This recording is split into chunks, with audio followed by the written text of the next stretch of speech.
नमस्कार मंडळी, श्री स्वामी समर्थ. स्वागत आहे तुमचं माझ्या यूट्यूब चॅनलवरती. आजचा दिवस तुम्हा सर्वांना खूप छान, सुखाचा, आनंदाचा आणि समाधानाचा जाऊ देत, हीच मी स्वामींच्या चरणी प्रार्थना करते आणि आजच्या या नवीन व्हिडिओला सुरुवात करते. पण त्या अगोदर तुम्ही माझ्या चॅनलवरती जर नवीन असाल तर चॅनलला पण लगेच सबस्क्राईब करा आणि कमेंटमध्ये श्री स्वामी समर्थ लिहायला अजिबात विसरू नका. उद्या 5 फेब्रुवारी वार आहे गुरुवार आणि उद्याच्या दिवशी आलेली आहे माघ गणेश संकष्टी चतुर्थी. माघ गणेश चतुर्थीच्या दिवशी प्रत्येक आईने आपल्या मुलांसाठी हे नक्की ऐका, कारण आज मी जे काही सांगणार आहे तर ते केवळ शब्द नाही तर अनेक मातांच्या मनातली हाक आहे. आपण आपल्या मुलांसाठी काय नाही करत तर त्यांच्या आरोग्यासाठी, त्यांच्या जेवणासाठी, त्यांच्या शिक्षणासाठी आपण आपलं संपूर्ण आयुष्य झोकून देतो.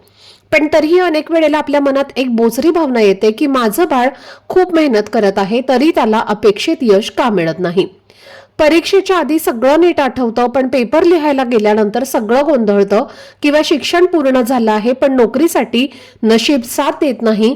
जर तुमच्याही मनात अशीच चिंता असेल तर समजा आजचा हा व्हिडिओ तुमच्यासाठी आणि तुमच्या मुलांसाठीच नियतीने पाठवलेला संदेश आहे. येणारी 5 फेब्रुवारी 2026 गुरुवार ही तिळकुंद चतुर्थी म्हणजेच माघ गणेश चतुर्थी आहे आणि या दिवशी असा एक दुर्मिळ योग जुळून आलेला आहे जो जवळपास 70 वर्षानंतर पुन्हा एकदा येत आहे. गुरुवारी आलेली ही चतुर्थी आणि त्यासोबतच असलेले विशिष्ट नक्षत्र यामुळे या दिवशी आईने मनापासून केलेली प्रार्थना आणि भावना थेट गणपती बाप्पांपर्यंत पोहोचते आणि मुलांच्या आयुष्यातील अडथळे दूर होण्यास सुरुवात होते. आज मी तुम्हाला असा एक गुप्त उपाय सांगणार आहे जो कोणत्याही पुस्तकात सहज सापडत नाही, कारण हा उपाय पिढ्यानपिढ्या गुप्त ठेवला गेला आहे.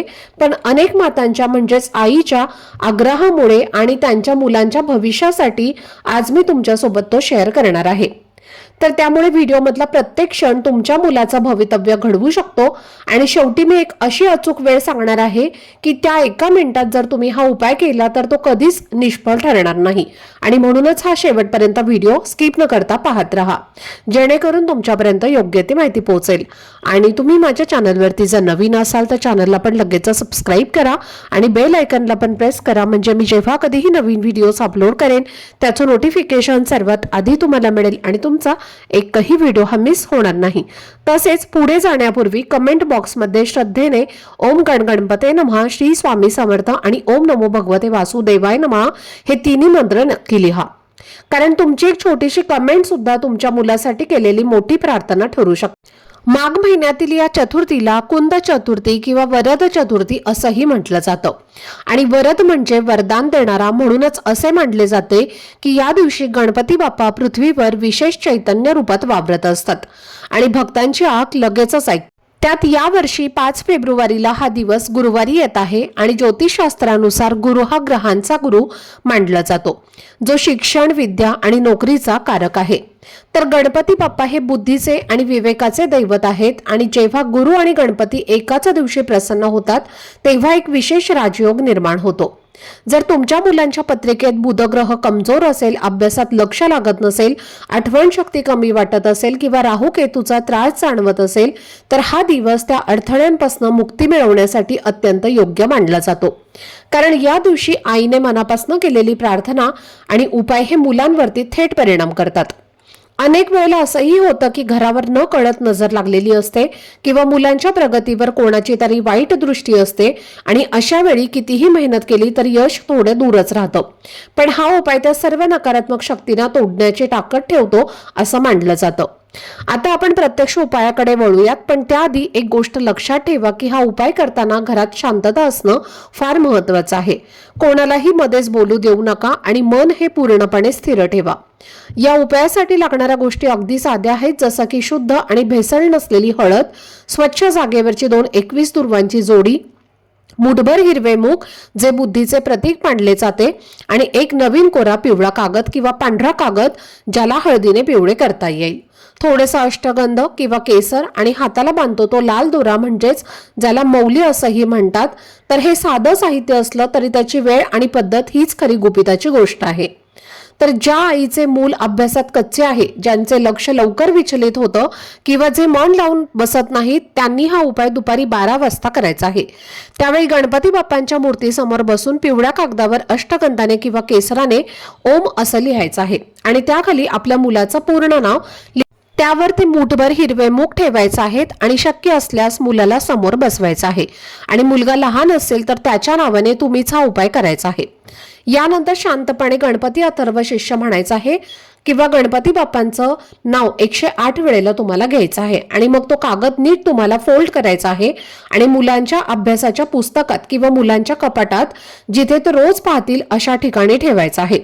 हा उपाय केल्यानंतर अवघ्या 8 दिवसात तुम्हाला तुमच्या मुलांच्या एकाग्रतेमध्ये फरक जाणवू लागेल, मुलांच्या अभ्यासाला बसण्याची सवय लागेल आणि आत्मविश्वास त्यांच्यामध्ये वाढलेला दिसेल.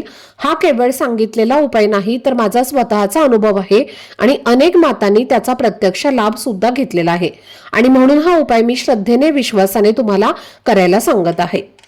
आता लक्ष देऊन ऐका, कारण हा भाग नोकरी आणि करिअरमध्ये अडथळे येत असलेल्या प्रत्येक कुटुंबासाठी फार महत्त्वाचा आहे.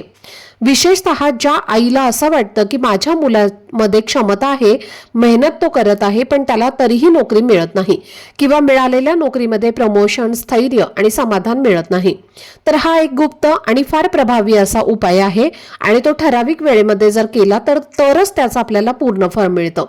आणि म्हणून हा उपाय रात्री ठीक 9:45 ते रात्री 10:30 पर्यंतच करायचा आहे. त्या वेळेत घरात शांतता ठेवा आणि कुणाशीही अनावश्यक असं बोलू नका.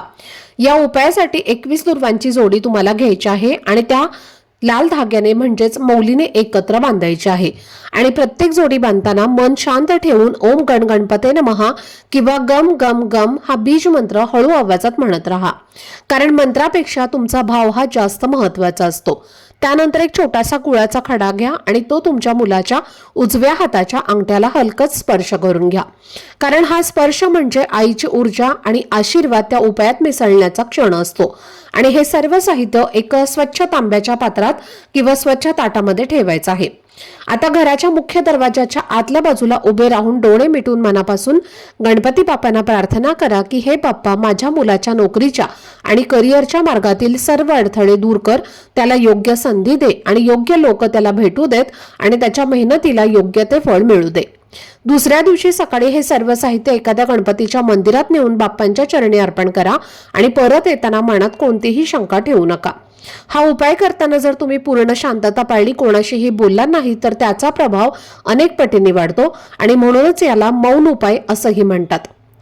तर 5 फेब्रुवारीच्या दिवशी दुपारी 2:30 ते 3:30 ही वेळ तुम्हाला टाळायची आहे, कारण तो काळ अशुभ मानला जातो, पण रात्रीची ही वेळ अत्यंत शुभ आणि फलदायी आहे. सर्वात महत्त्वाची गोष्ट म्हणजे हा उपाय करताना मनात शंका किंवा भीती ठेवू नका. बाप्पा माझे काम नक्की करतील हा अढळ विश्वासानेच हा उपाय करा, कारण हा उपाय तुम्ही स्वतःसाठी नाही तर आपल्या मुलासाठी करत आहात आणि जेव्हा आईचं प्रेम, काळजी आणि कळकळ प्रार्थनेमध्ये मिसळते तेव्हा देवही नक्कीच प्रसन्न होतो. आता लक्ष देऊन ऐका, कारण तिळकुंद दीपाचा उपाय हा फार जुना पण आजकाल जवळजवळ विसरला गेलेला असा हा उपाय आहे आणि असं मानलं जातं की हा उपाय नशिबाचे बंद झालेले दरवाजे उघडण्याची ताकद ठेवतो. तर माघ चतुर्थीच्या संध्याकाळी हा उपाय तुम्हाला करायचा आहे आणि त्यावेळी तिळाच्या तेलाचे 7 दिवे तुम्हाला लावायचे आहेत. पण हे दिवे मातीचे नसावे, तर गुळाच्या ढेपेपासून किंवा साध्या कणकेपासून तुम्हाला बनवायचे आहेत, कारण या दोन्ही गोष्टी सात्विक आणि आकर्षण शक्तीचे प्रतीक मानले जातात. आता या उपायातला गुप्त भाग असा आहे की प्रत्येक दिव्यामध्ये एक काळी मिरी तुम्हाला टाकायची आहे आणि हे 7ही दिवे घराच्या 7 वेगवेगळ्या ठिकाणी लावायचे आहेत, म्हणजेच ठेवायचे आहेत.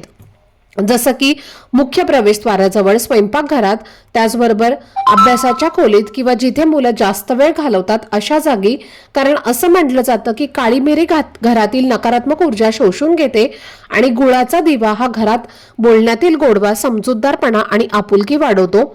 विशेषतः मुलांच्या स्वभावावरती याचा चांगला परिणाम होतो. आता दुसरा उपाय सांगते, जो एकाग्रता वाढवण्यासाठी आहे आणि हा उपाय खास आईने आपल्या मुलांसाठी करायचा आहे.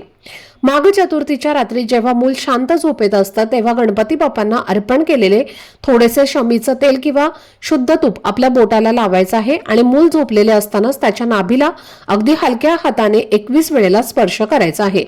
आणि हे करताना ओठाने नाही पण मनातल्या मनात गम हा बीज मंत्र शांतपणे म्हणत राहायचा आहे। नाभी ही शरीराची मध्यवर्ती जागा मानली जाते आणि जिथून प्राणशक्ती प्रवाहित होते आणि या साध्या पण भावपूर्ण विधीमुळे मुलांची अंतर्गत ऊर्जा जागृत होते। अभ्यासात येणारा आळस, विसरभोळेपणा आणि चंचलपणा हळूहळू कमी होतो आणि मूल अधिक शांत, एकाग्र आणि आत्मविश्वासाने भरलेलं वाटू लागतं। त्यामुळे हा उपाय श्रद्धेने आणि प्रेमाने नक्की करा, कारण आईच्या हातात असलेली ही शक्तीच या उपायाचं खरं गुपित आहे। आता मी तुम्हाला ईशान्य कोपऱ्याच्या गुप्त कलशाचा उपाय सांगणार आहे, जो आपल्या मुलांच्या बुद्धीला जागृत करतो आणि घराच्या लक्ष्मीला कायम टिकवतो। तर या कलशासाठी तुम्हाला एक तांब्याचा कलश घ्यायचा आहे, त्यामध्ये स्वच्छ पिण्याचं पाणी भरायचं आहे, त्यात एक सुपारी आणि एक चांदीचं नाणं तुम्हाला ठेवायचं आहे। त्यावरती एक नारळ ठेवा आणि तो लाल कपड्यामध्ये गुंडाळलेला असावा आणि हा कलश माघ चतुर्थीच्या दिवशी स्थापन करायचा आहे आणि होळीपर्यंत तो हलवायचा नाही, कारण हा कलश सतत चार्ज राहतो आणि मुलांची नोकरी, करिअर आणि शिक्षणासाठी ऊर्जा निर्माण करतो।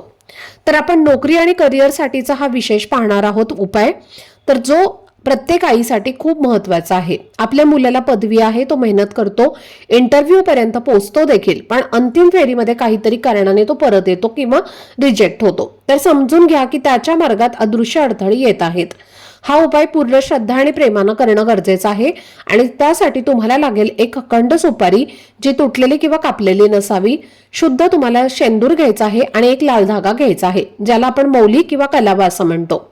माघ चतुर्थीच्या संध्याकाळी 6 ते 6:30 या दरम्यान बाप्पांच्या समोर बसा आणि एका ताटामध्ये सुपारी ठेवा। आता थोडा गंगाजलामध्ये हा सेंदूर तुम्हाला मिक्स करायचा आहे आणि त्याचा सुपारीवरती लेप लावायचा आहे। मनात बाप्पाचं रूप पहा आणि पूर्ण श्रद्धेने हा उपाय करा। आता लाल धागा घ्या आणि त्याला 7 गाठी मारायच्या आहेत, पण या गाठी साध्या नाहीत। प्रत्येक गाठ मारताना मुलाच्या यशात येणारे अडथळे म्हणत या अडथळ्यांवरती मात करण्याची प्रार्थना करा। पहिल्या गाठीवरती आळस दूर व्हावा, दुसऱ्या गाठीवर भीती निघून जावी, तिसऱ्या गाठीवर नोकरीतील संकट दूर व्हावे, असं 7 वेळेला तुम्हाला म्हणायचं आहे आणि त्यानंतर हा धागा सुपारी भोवती तुम्हाला आपली इच्छा बोलत गुंडाळायचा आहे आणि सुपारी बाप्पांच्या उजव्या चरणाजवळ ठेवा। लक्षात ठेवा की ही सुपारी विसर्जित करायची नाही, कारण याच उपायाचा हा खरा चमत्कार आहे। दुसऱ्या दिवशी ही सुपारी एका पिवळ्या रेशमी कपड्यामध्ये बांधा आणि मुलाच्या लॅपटॉप बॅगमध्ये किंवा कामाच्या जवळ ठेवणं तुम्हाला गरजेचं आहे। जोपर्यंत मुलाला नोकरीमध्ये यश मिळत नाही तोपर्यंत हा उपाय त्याच्यासाठी ढाल बनून राहतो। आईच्या काळजातून आलेली प्रार्थना कधीही निष्फळ होत नाही आणि त्यामुळे हा उपाय श्रद्धेने करा। तर उद्या 5 फेब्रुवारी 2026 हा दिवस तुमच्या मुलाच्या आयुष्यात सुवर्णकाळ सुरू करण्यासाठी अतिशय शुभ आहे। आजचा हा व्हिडिओ जर तुम्हाला आवडला असेल तर व्हिडिओला लाईक करा, चॅनलवरती नवीन असाल तर चॅनलला सबस्क्राईब करा आणि हा व्हिडिओ जास्तीत जास्त मातांबरोबर म्हणजेच आईबरोबर शेअर करा आणि कमेंट बॉक्समध्ये ओम गणगणपते नमः किंवा श्री स्वामी समर्थ नक्की लिहा, जेणेकरून बाप्पांचा आणि स्वामींचा आशीर्वाद हा तुमच्या घरावर आणि तुमच्यावरती कायम राहील। धन्यवाद। श्री स्वामी समर्थ।